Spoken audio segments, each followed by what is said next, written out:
con nuestro DAX, introducción a DAX, construcción de métricas acumuladas sencillas y complejas y la función calculadora.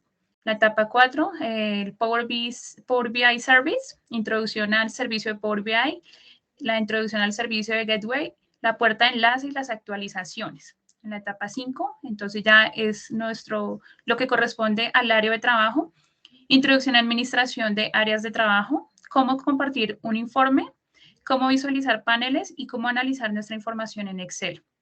Y finalmente, la etapa 6 corresponde a los flujos de datos, introducción a flujos de datos, importar, transformar y cargar flujos de datos. Y finalmente, lo que corresponde a código M, a Power Query y a los flujos de datos de manera simultánea. El objetivo del curso, entonces, pues al final del curso la idea es que podamos realizar un informe que sea visualmente atractivo y que a su vez integre información relevante a través de las fórmulas DAX, marcadores para ocultar y mostrar informes, y que al mismo tiempo podamos compartir los informes con las partes interesadas sin preocupaciones por la información que se muestre gracias al servicio de seguridad a nivel de datos que ofrece Power BI. Requisitos, es importante. Digamos que los requisitos mínimos para poder comprender el lenguaje del curso y la complejidad que ya ofrece un manejo intermedio del software, pues que las personas que lo vayan a tomar trabajen informes ejecutivos como operativos y que tengan la capacidad de analizar datos, que tengan conocimiento de tablas dinámicas de Excel y pues que previamente hayan realizado el curso de Power BI básico introductorio, que es el curso que ya nosotros realizamos. Entonces, como les mencionaba, teniendo en cuenta el cronograma o bueno, el índice que se propone para la realización de este curso, entonces pues iniciamos con los conceptos que corresponden a la etapa 1. En este sentido, empezamos por definir qué son los parámetros. Entonces, los parámetros nos dicen que son objetos que se pueden crear en Power Query a los que se le pueden asociar un valor que podrá reutilizarse en diferentes lugares del cuadro de mando. Un ejemplo para entender de qué se tratan los parámetros, digamos si nosotros tenemos en varias hojas de cálculo de nuestro libro de Excel un valor común. Por ejemplo, tenemos información sobre una base de datos correspondientes a personas y un valor común puede ser la edad. Entonces, si nosotros queremos de alguna manera realizar un ajuste sobre ese dato específico que es la edad, lo que nosotros hacemos es crear un parámetro de manera que solamente me aparezca la edad que necesito. Por ejemplo, si yo quiero hacer un filtro de personas que tengan edad de 25 a 35 años, a través de un parámetro yo identifico todos los elementos correspondientes a las personas que tienen entre esa edad, de manera que si yo deseo hacer un ajuste, no me voy a ir directamente a cada una de las hojas de cálculo para realizar los ajustes, sino que ya el ajuste lo hago directamente sobre el parámetro que he creado. Para poder usar un parámetro es necesario pues, que haya una previa configuración en el programa. Entonces aquí les voy a mostrar básicamente en qué consiste. Aquí nosotros pues estamos ya en nuestro programa como lo conocemos y para eso nos dirigimos hacia archivo, luego opciones y configuración, luego opciones y nos vamos aquí en nuestra lista donde aparecen las opciones y donde nos sale esta opción de global, buscamos la opción que diga características de versión preliminar.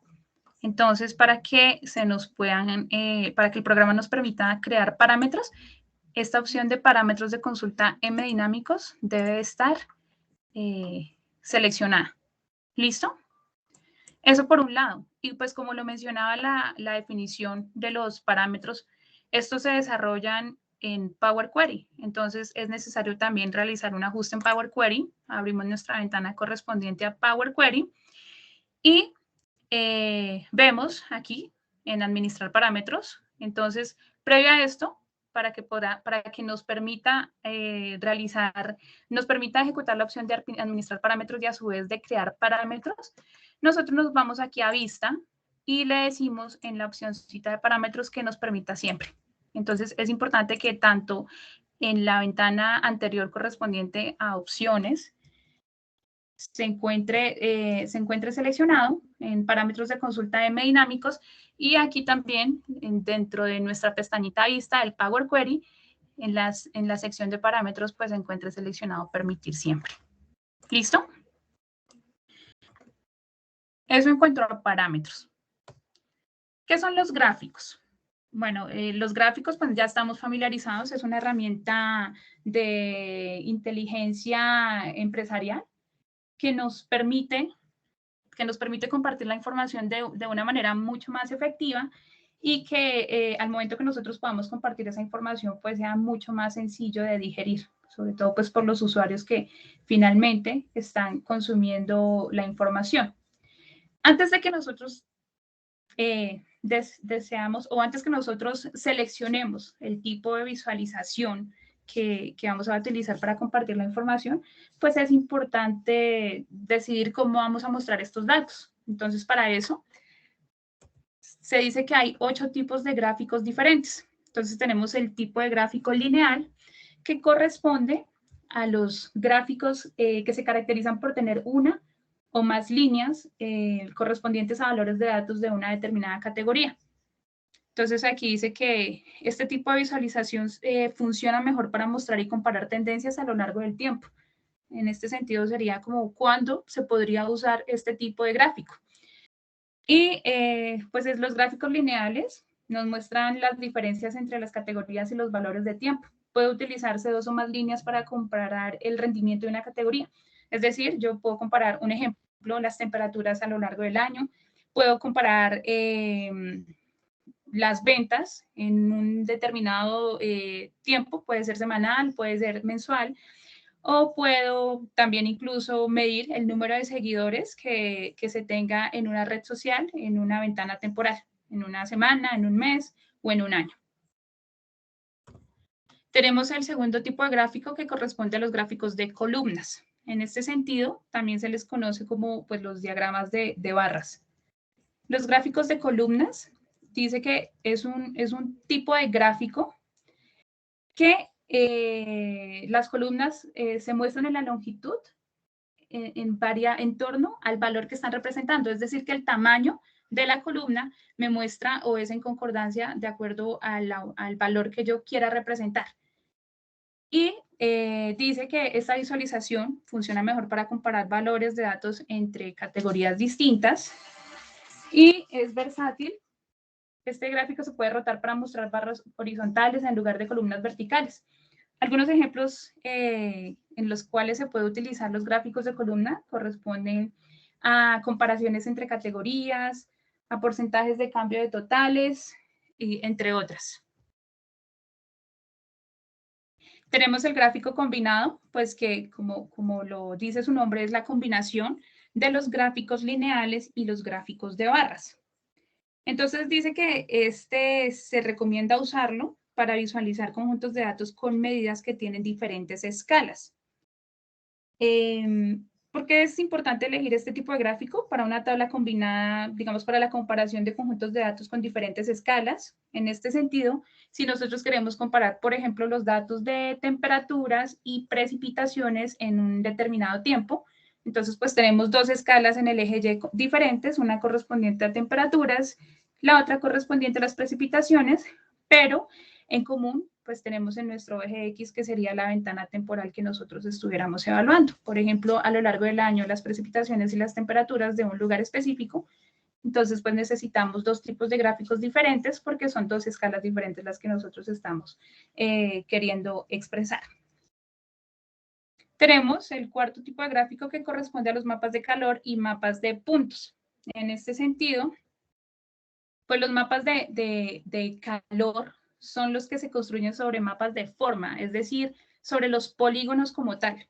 Entonces, en el ejemplo de la clase anterior, cuando nosotros estábamos haciendo la revisión de los datos de las ventas por la ciudad de los compradores, entonces nosotros teníamos el nombre de la ciudad y automáticamente pues el programa nos indicaba cuál era el polígono correspondiente de esa ciudad. Entonces nos marcaba pues geoespacialmente el área de cobertura de la ciudad. Entonces, a eso corresponden los mapas de calor. Y los mapas de puntos son los que se construyen sobre las coordenadas. Y pues ya La visualización que tiene el programa ya es una visualización 3D, que de hecho pues fue el ejemplo que hicimos anteriormente, en el que no teníamos como tal nombres de las ciudades, sino teníamos las coordenadas, pues las latitudes y las longitudes de los puntos geográficos que nosotros en ese momento estábamos analizando. Entonces dice que los mapas de calor muestran los detalles dentro de los límites cartográficos o áreas delineadas, y los mapas de puntos son buenos para visualizar conjuntos de datos utilizando esferas de diferentes tamaños, en donde cada una de esas esferas pues nos indica el valor de los datos. En este sentido, en el ejemplo que estamos viendo en pantalla, pues vemos que unas esferas son más pequeñas y otras más grandes, pues eso también nos indica la robustez de la información que está representando cada uno de esos puntos. Tenemos el quinto tipo de gráfico, que corresponde a los gráficos de dispersión y gráficos de burbujas. Este tipo de gráfico, el gráfico de dispersión se utiliza usualmente para puntos trazados en dos ejes de valores para mostrar y comparar valores numéricos. Y el gráfico de burbujas sustituye los puntos de datos por burbujas, cuyo tamaño también representa el valor de los datos o la dimensión de los datos que yo en ese momento estoy evaluando. ¿Cuándo se recomienda usar un gráfico de dispersión? Pues se dice que es bueno para comparar dos tipos de datos numéricos cuando se desea segmentar o categorizar uno o ambos tipos. Si se desea utilizar cuadrantes, o si los datos tienen tres series de datos que contienen cada una a un conjunto de valores, es importante seleccionar un gráfico de burbujas. Entonces, pues en el ejemplo que nosotros estamos viendo también, vemos inicialmente pues la dispersión, cómo se encuentran los datos distribuidos teniendo en cuenta pues la escala que nosotros estamos manejando en el cuadrante, y al mismo tiempo vemos cómo cada uno de esos puntos pues tienen unos tamaños diferentes correspondientes a los valores que están representando. Tenemos el sexto tipo de gráfico, que corresponde a los gráficos de cascadas y embudos. Entonces dice que los gráficos de cascada tienen forma de escalera, es la forma característica, mientras que los gráficos de embudo generalmente se muestran verticalmente, de barras anchas a barras más estrechas. Entonces, pues ahí en pantalla estamos viendo los dos tipos de gráficos, cascada y embudos. Entonces, para mostrar los cambios en un valor a lo largo del tiempo, se recomienda utilizar un gráfico de cascada, y para visualizar desviaciones en las etapas de un proceso a lo largo del tiempo, se recomienda utilizar un gráfico de embudo. Entonces, por ejemplo, pues se dice que los gráficos de cascada son muy buenos para mostrar relaciones y contingencias, por ejemplo, como las variaciones de mes a mes, digamos, para también analizar como las variables que se tienen durante ese periodo de tiempo, digamos específicamente si se quiere tener, no sé, de un trabajo o de cualquier otra función. Entonces lo que se hace es que usa colores para diferenciar los aumentos o las disminuciones o los totales. Y los gráficos de embudo son ideales para mostrar la retención de clientes, por ejemplo, las tasas de graduación de un colegio o los canales de ventas. Entonces, pues ahí vemos estos dos tipos de gráficos correspondientes a cascadas y embudos. Tenemos los gráficos circulares y de anillos. Entonces, los gráficos circulares son círculos divididos en cuñas, y los gráficos de anillos son ruedas divididas en secciones. Ninguno de los dos utiliza eje X o Y. Sencillamente, pues estamos viendo que representan los datos distribuidos de manera correspondiente a los valores que cada uno de esos datos está representando. Pues estos gráficos estamos muy familiarizados porque usualmente son los que nosotros empleamos en Excel para representar sobre todo los porcentajes. Entonces, estos gráficos muestran las categorías de datos como proporciones de un todo, por lo que son mejores para comparar solo unos pocos valores. Esto, pues, lo veíamos en las clases anteriores, cuando de pronto, pues, uno tiene una pila, una base de datos muy apilada con muchos elementos, muchas unidades, pues este tipo de gráfico ya no es recomendable porque no me permite visualizar de manera adecuada la información que yo quiero expresar, que yo quiero compartir. Y finalmente, pues tenemos los gráficos con filtros. Estos gráficos con filtros corresponden a un tipo de diagrama visual en el que los usuarios pueden usar, digamos que la información, y de alguna manera interactuar con esta visualización. Entonces, pues nosotros vemos en el ejemplo que nos está filtrando la información. Por un lado, pues tenemos las categorías y por otro lado nosotros tenemos el año. Entonces, un filtro podría ser el año. Quiero revisar las categorías con base a la información del 2013 o quiero revisar la información con base en el 2014 o quiero revisar la información teniendo en cuenta el año 2013, pero solamente de la categoría de electricidad. Entonces, esos son los tipos de gráficos correspondientes a filtros que permiten a los usuarios examinar parte de una visualización de datos más profundamente. Entonces, es como el zoom a los datos que yo tengo para analizarlos de manera más profunda. ¿Hasta el momento alguien tiene alguna duda?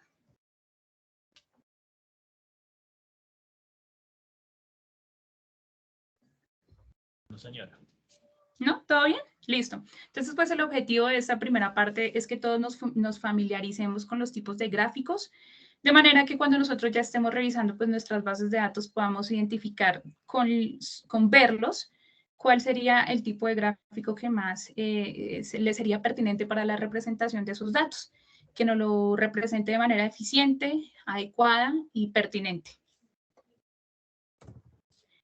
Listo, continuando pues con nuestros conceptos, vamos con los marcadores. ¿Qué son los marcadores?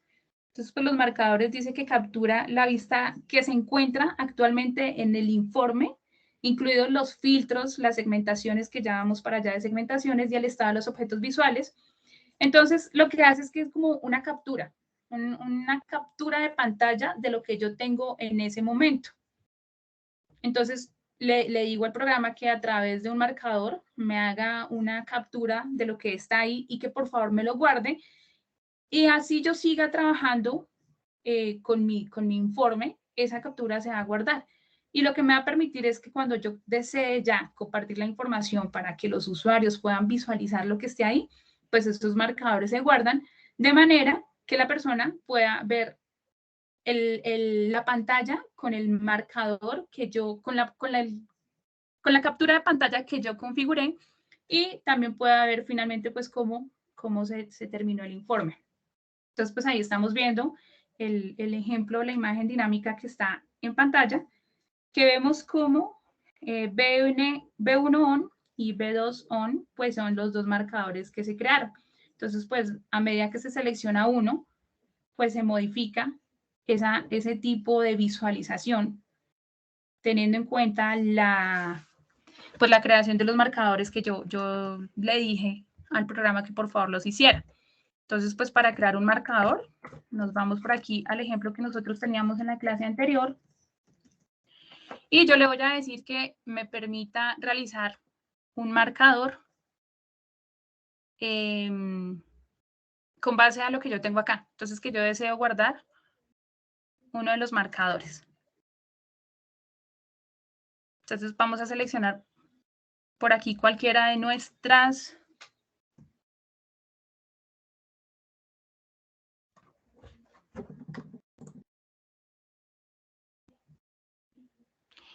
Entonces, tengo seleccionada cualquiera de nuestras visualizaciones y le digo que me creo un marcador. ¿A dónde voy? Entonces, estoy en mi panel y selecciono la pestaña ver, y aparece la opción de marcadores, aquí donde dice la sección de mostrar paneles.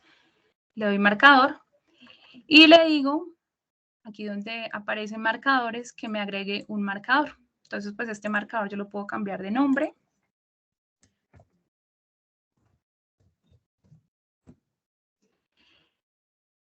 Y listo, creo. Si yo deseo, esta fue la visualización que yo modifiqué. Si yo deseo cambiar este tipo de visualización, entonces le voy a decir que me cree otro marcador con esa visualización.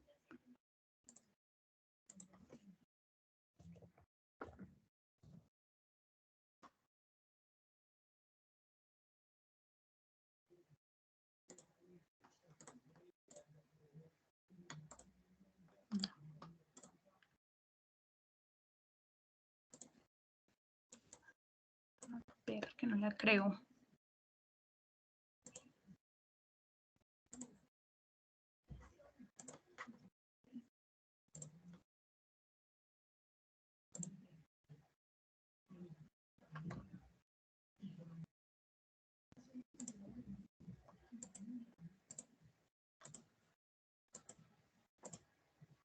Bueno, algo aquí seguramente me está teniendo un problema con la configuración.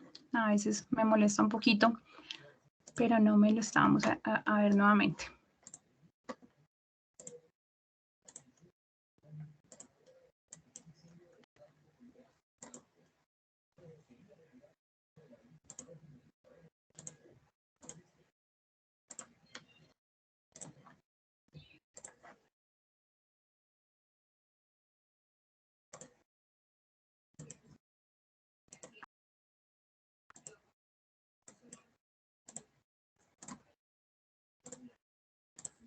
Bueno, desafortunadamente aquí algo me está pasando con el programa, qué pena con ustedes, pero básicamente esa es la función para crear los tipos de marcadores. La idea es que nosotros en la tercera sesión vamos a realizar un ejemplo.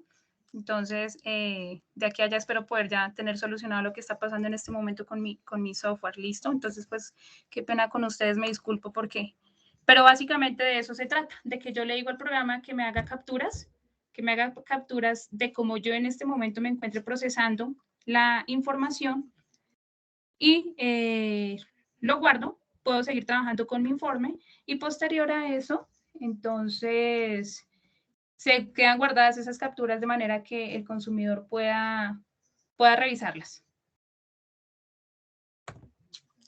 Listo, pues aquí entonces, ¿cómo crear un marcador? Entonces, digamos que lo que se guarda al momento de crear el marcador. Entonces, al crear el marcador en Power BI, los elementos que se guardan son la página sobre la que se está trabajando, los filtros que se aplicaron, las segmentaciones de datos y los estados de selección de los objetos visuales utilizados, el criterio del orden, la ubicación de exploración, la visibilidad del objeto y los modos de destacados de cualquier visualización.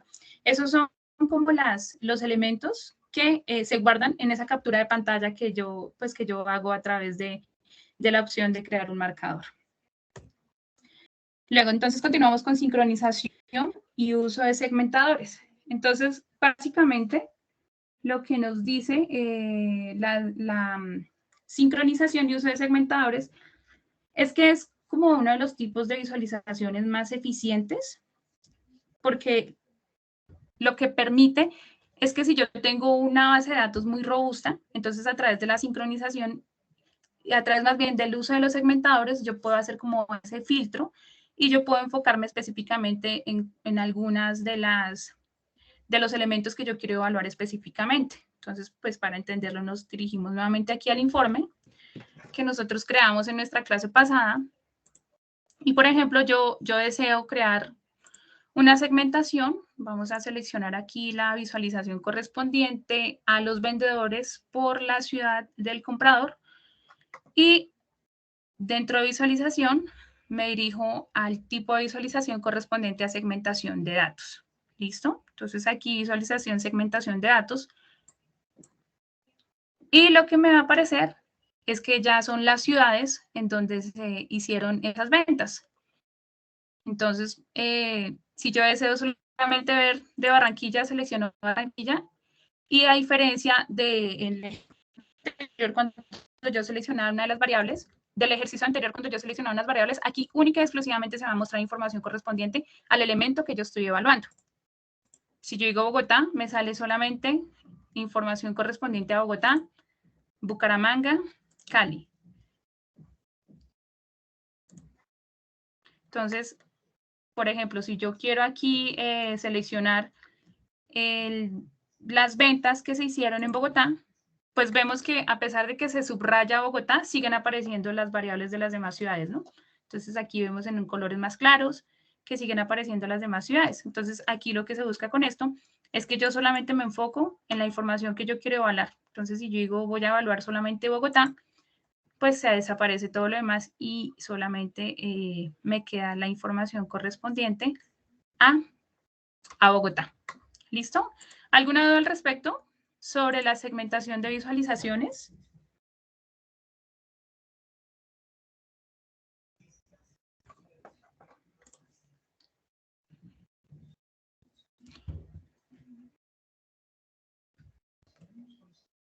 Listo, entonces parece que no hay ninguna.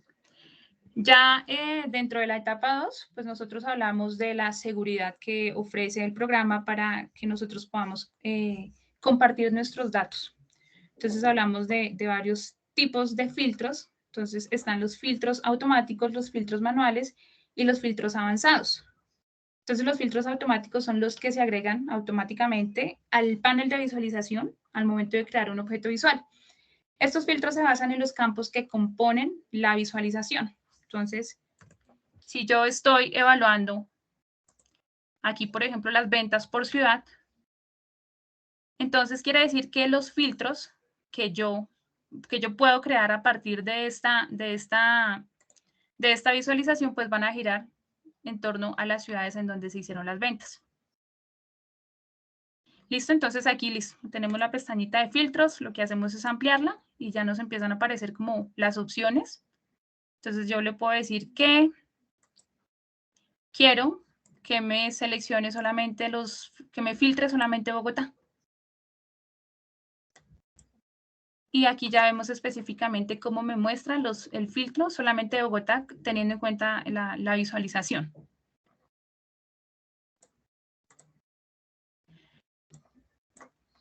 Por ejemplo, entonces aquí yo puedo decir que requerir solamente una única visualización, selección única. Entonces lo que yo hago con esto es que yo configuro mi informe de manera que si yo lo comparto, entonces el usuario tiene la posibilidad de realizar estos filtros, pero con base pues a las características que yo estoy dando aquí a través de la opción de filtros. Hay muchísimas maneras de hacer filtros. Se pueden interrelacionar todas las visualizaciones para hacer filtros, pero pues eso ya es un tipo de filtro un poco más avanzado. Están los filtros manuales, que son los que se arrastran y colocan en cualquier sección del panel de filtros al editar un informe. Y como les mencionaba, pues están los filtros avanzados. Entonces, en filtros avanzados tenemos de inclusión y exclusión. Entonces, estos filtros son específicamente como cuando uno hace la condicionante en Excel, que, por ejemplo, quiero que me filtre solamente las ciudades que empiecen por A, o los apellidos que empiecen por C, o los números que se encuentren entre tal y tal. Estos son los filtros de inclusión y exclusión. Los filtros de exploración en profundidad se agregan automáticamente al panel de filtros al usar la funcionalidad de exploración en profundidad para un objeto visual en el informe. Esto quiere decir que lo que hace es que yo le hago un filtro de la información y que con base en ese filtro que yo realicé, sigo analizando la información que se encuentra integrando ese elemento que yo filtré. Y pues como les mencionaba, son varios los tipos de filtros avanzados. Entonces, pues aquí tenemos como un pequeño resumen de lo que corresponden estos tipos de filtros. Entonces, tenemos los filtros manuales, automáticos, de inclusión o exclusión, de exploración en profundidad, de exploración cruzada, filtros de obtención de detalle, en donde se invoca la obtención de detalle, filtros de obtención de detalles transitorios, filtros de direcciones URL transitorios y filtros de paso a través. Pues estos son filtros que veremos si nos alcanza el tiempo en la última sesión para que podamos entender de qué se trata, pues porque requieren digamos que de tiempo, sobre todo para poder comprender y saber cómo yo los puedo aplicar. Entonces, dentro de la tablita pues tenemos como las características que tiene cada uno de los filtros. Entonces, pues los filtros manuales me permiten a mí como editora y también al usuario como consumidor editar, borrar, eliminar, ocultar, revisar o clasificar y cambiar el nombre de cada uno de los elementos que yo estoy mostrando ahí. Los filtros automáticos permiten, como les mencionaba, permiten al editor y al usuario, le permiten editar, borrar, no le permiten eliminar al usuario, le permiten ocultar datos al usuario, le permite revisar datos al usuario, le permite clasificar datos al usuario y le permite cambiar el nombre. Los filtros de inclusión y exclusión no le permiten editar al usuario, no le permiten borrar, sí le permiten eliminar, le permiten ocultar, le permiten revisar, le permiten clasificar, pero no le permiten cambiar el nombre. Los filtros de exploración le permiten editar al usuario, le permiten borrar, no le permiten ni eliminar, ni ocultar, ni revisar, ni clasificar, ni cambiar el nombre. Entonces, pues ahí vemos que estos tipos de filtros a medida que va avanzando la complejidad, pues también se van modificando como digamos que las capacidades que se le da al usuario para hacer uso de la información. Tenemos los filtros de exploración cruzada, que lo que dice, pues, en términos generales, es que estos filtros se agregan automáticamente al panel de visualización y se basan en torno al filtro de exploración en profundidad. Es decir, como les decía, entonces, con base en objeto visual, yo hago como un zoom en ese objeto visual y empiezo a analizar lo que se encuentra contenido ahí. El filtro de obtención de detalles. Estos filtros de obtención de detalles se pasan de una página a otra a través de las características de obtención de detalles. Existen dos tipos de filtro de obtención de detalles. Entonces, pues tenemos el filtro transitorio y tenemos el filtro que invocan a la obtención de detalle como tal. Entonces, pues aquí tenemos unas características específicas en donde permiten al usuario, los dos tipos de filtros, pues permiten editar, borrar y eliminar información. Y ya en lo que corresponde a ocultar, revisar, clasificar y cambiar el nombre, pues ya vemos ciertas diferencias. Y finalmente, pues tenemos los filtros de direcciones de URL, que estos filtros se agregan también al panel de visualización cuando se agrega un parámetro de consulta teniendo en cuenta la dirección de la URL, es decir, de la fuente de datos que yo en ese momento pues estoy evaluando. Entonces, sí se puede editar un informe, permite editar, eliminar o borrar el filtro en el panel, pero no se puede ni ocultar, ni bloquear, ni clasificar este filtro. Entonces, espero que podamos revisar en qué consisten los filtros de URL. Y finalmente, pues tenemos los filtros de paso a través,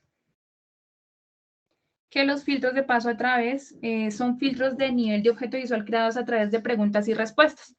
No sé si recuerdan que vimos en una de nuestras sesiones algo que se llamaba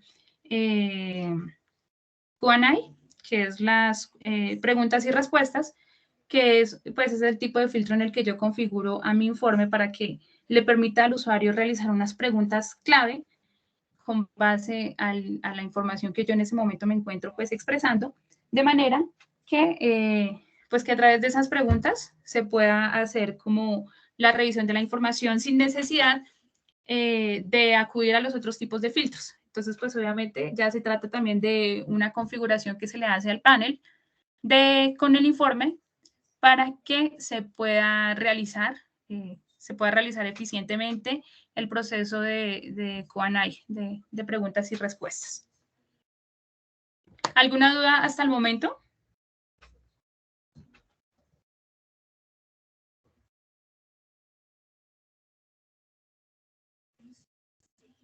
Por mi parte, no, Jenny.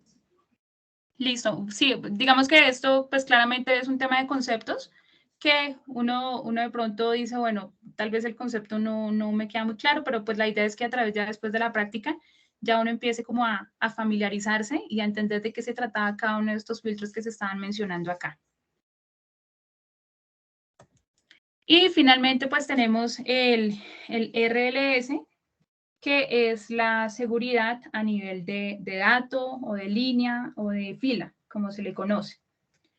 Entonces, pues dice que se puede usar para restringir o filtrar el acceso a los datos de un reporte para determinados usuarios. Los filtros restringen el acceso a los datos a nivel de fila y puede definir filtros dentro de los roles. Básicamente, pues dentro de un proyecto de inteligencia empresarial o de inteligencia de negocios, pues uno de los aspectos más importantes cuando se está en la fase final de la difusión de la información que se hace a través de los informes dinámicos y que se hace para ciertos grupos de interesados, ciertas partes de interesadas de las organizaciones, digamos las partes interesadas que pueda tener la organización, es precisamente eso, es definir como cuál es el tipo de información que yo deseo difundir a cada uno de los consumidores finales de la información que yo estoy presentando. Entonces, pues como que una de las maneras más eficientes que se tiene para la distribución de la información es precisamente el uso de esta herramienta, que es la seguridad a nivel de dato, que lo que se hace es que se configura la seguridad que tiene nuestro informe, de manera que yo restringo a través de la asignación de unos roles específicos, restringo a quienes pueden revisar lo que yo estoy en ese momento presentando. ¿Listo? Entonces, pues, digamos que eso sería como básicamente la seguridad a nivel de dato. Realmente hasta este tema les traje para el día de hoy porque ya lo que buscamos a partir de la siguiente sesión ya es que podamos a través de un ejercicio práctico empezar a aplicar los demás datos, las demás información. Hasta este punto viene el tema de conceptos y a través de la siguiente sesión vamos a generar como ya un informe dinámico con base a lo que ya recogimos el día de hoy. Entonces ya identificando los tipos de gráficos que yo puedo utilizar para representar la información, con la capacidad de poder generar un parámetro, con la entender de qué se trata, por ejemplo, la asignación de los roles para la seguridad, pero pues obviamente eso es algo que se hará paso a paso a medida que vayamos avanzando con nuestro caso práctico de la siguiente clase. Entonces, no sé si alguno de ustedes tiene una duda hasta el momento.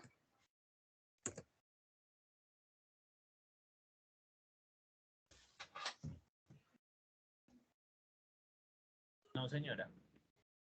¿No? Entonces yo los invito a que de momento vayamos configurando en nuestro software para que nos permita crear parámetros. ¿Listo? Entonces, pues la idea es que todos abran su programita.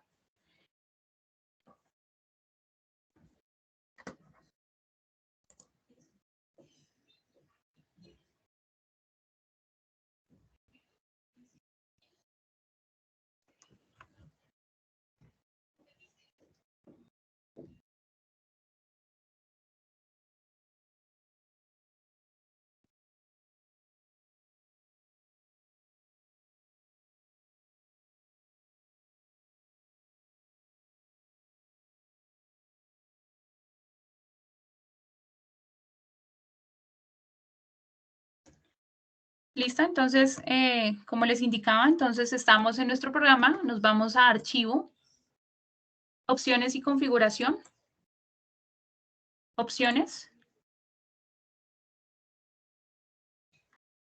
En la ventana que nos aparece de opciones, buscamos en la lista en la izquierda del panel, características de versión preliminar.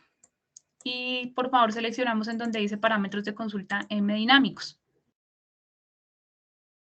Muy seguramente va a decir que se va a reiniciar el equipo. Me dicen si se les presenta así.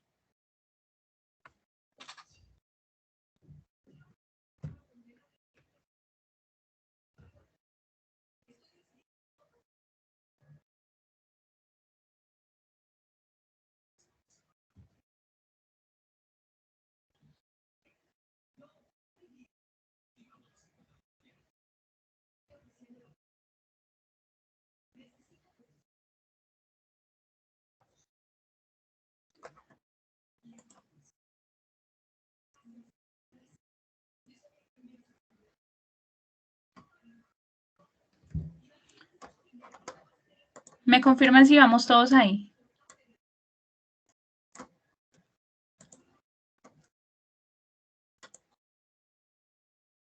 Okay. ¿Listo? ¿Ya seleccionaron entonces la casillita? Pero en ese segundo tiene que estar reiniciando el Power BI. ¿Sí? Bueno, listo. Pues esa era una opción, ¿sí? De decirle que se reiniciara o podíamos pues cerrar la ventanita y ya para la próxima sesión se actualizaba. Pero listo, dale.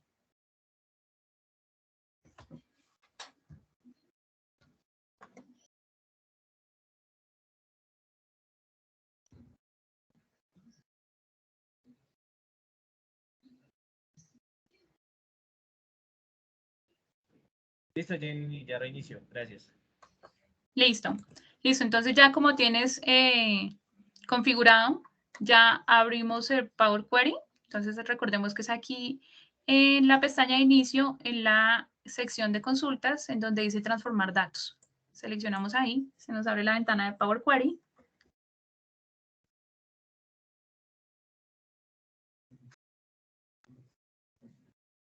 Y nos vamos a vista. Y en la opción de parámetros seleccionamos permitir siempre.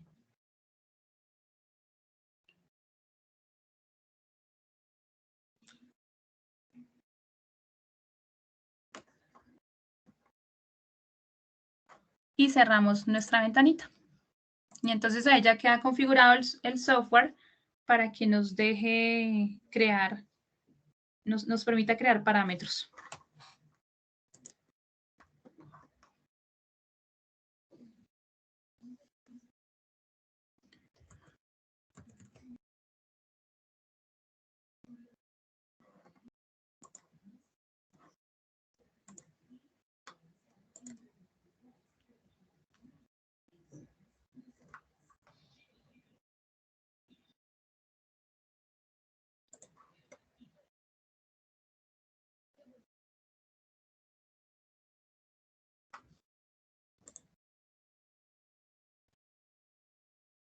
Listo, algo que les había quedado viendo en la clase anterior era sobre cómo se publica un informe en la web.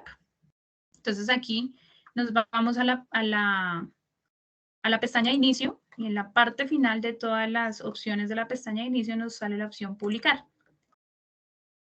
Entonces pues ahí le damos clic, esperamos a que cargue.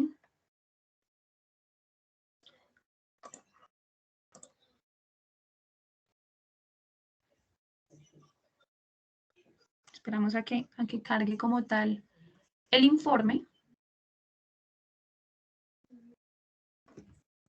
Se puede demorar un poquito eso, sobre todo con la velocidad del internet que nosotros tengamos.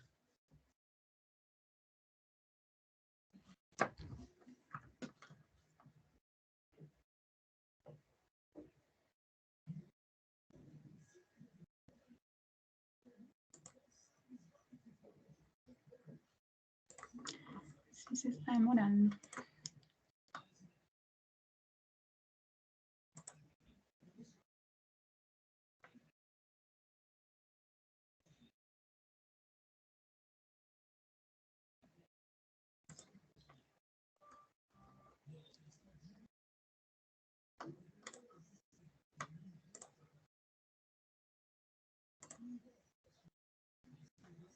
Entonces vemos aquí cómo nuestro informe se nos sube a la web y lo tenemos ya directamente en el servicio de Power BI. Entonces aquí en la nube tenemos nuestro informe. Y lo que hacemos nosotros pues es, si nosotros realizamos modificaciones aquí, digamos cambio el tipo de visualización, entonces pues tengo que actualizar automáticamente y nuevamente pues publicar. ¿Listo?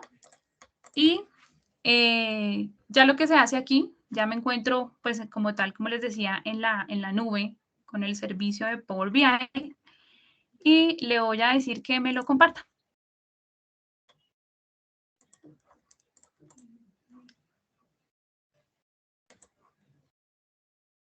Y pues me dice que me da un vínculo para compartirlo a través del correo electrónico o a través de la organización como tal.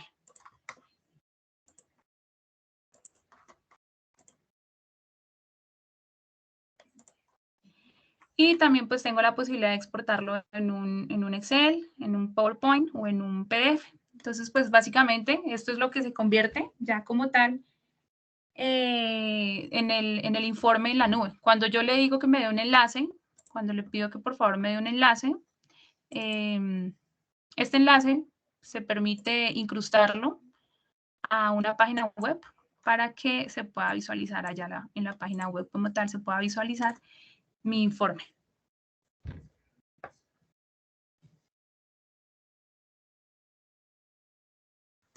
Aquí también yo puedo crear, dentro de mi área de trabajo, pues puedo crear como las carpetas que yo deseo tener acá.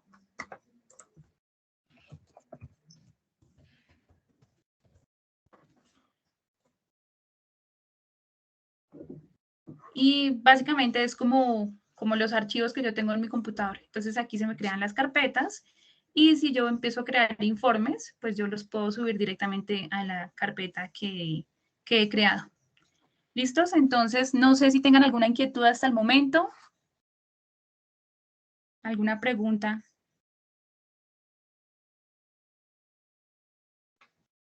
Por mi parte, no.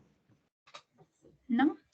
Entonces, pues hasta este punto vendría la clase de hoy como para tratar de mantener un orden con base a los temas que se estén manejando.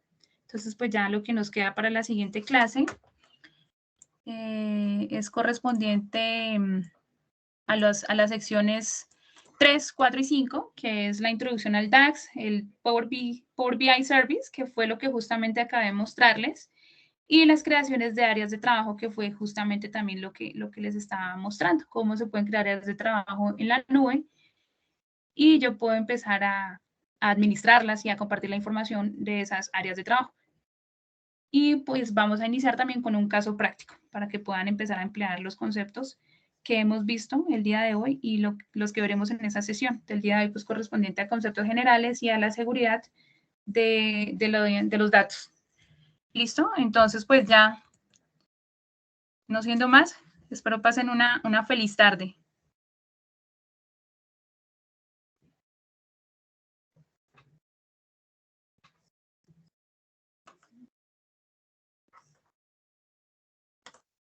Muchas gracias, Jenny. Gracias. Vale, a ustedes muchísimas gracias por su tiempo. Nos vemos el lunes.